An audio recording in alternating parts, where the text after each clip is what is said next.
Ďakujem veľmi pekne, vážený pán predsedajúci, vážená pani premiérka, pani poslankyne, pani poslanci. Zrejme nepoviem nič objavné v úvode, keď pripomeniem, že v tejto budove, v tejto miestnosti diskutujeme rozmanité témy ekonomické, sociálne, zdravotnícke, aj zahranično-politické. Niekedy sú celkom konkrétne, niekedy sú všeobecnejšie, niekedy aj stranícke.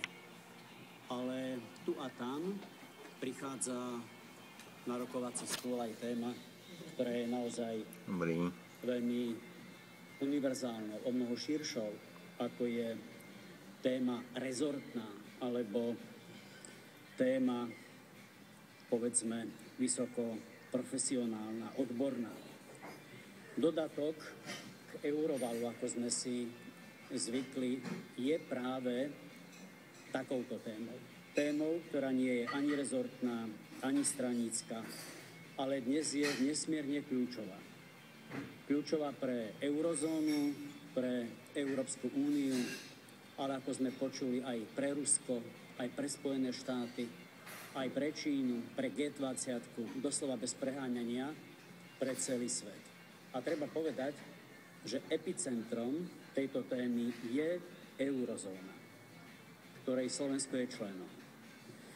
A to je nepochybne dôkaz, že ide o kľúčovú zásadnú tému, ktorá presahuje nielen rady koalície vo vzťahu k opozícii, ale presahuje, dovolím si povedať, aj obdobie jednej vlády. Pretože má a bude mať veľmi vážny dopad aj na budúce generácie. Myslím, že každý, kto len trošku sleduje dianie vo svete, vidí, ako sa dnes doslova spája celý svet v zápase s touto krízou.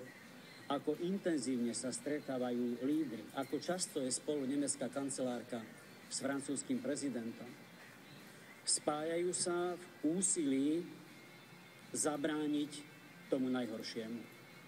Drastickému ekonomickému prepadu, dramatickému nárastu nezamestnaných ľudí, ale aj ohrozeniu našich vkladov našich občanov.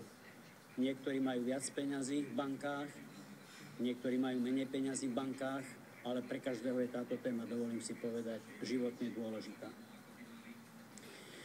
Svet sa teda spája v úsilí zabrániť tomu najhoršiemu. A tak ako pozorujem aj zahraničnú tlač, tak ako počúvam na medzinárodných fórach a chodím tam pomerne často, tak to vidím aj tak, že svet sa spája nielen v úsilí, ale aj v konštruovaní nástrojov, ktoré tomu najhoršiemu by mali brániť a zabrániť.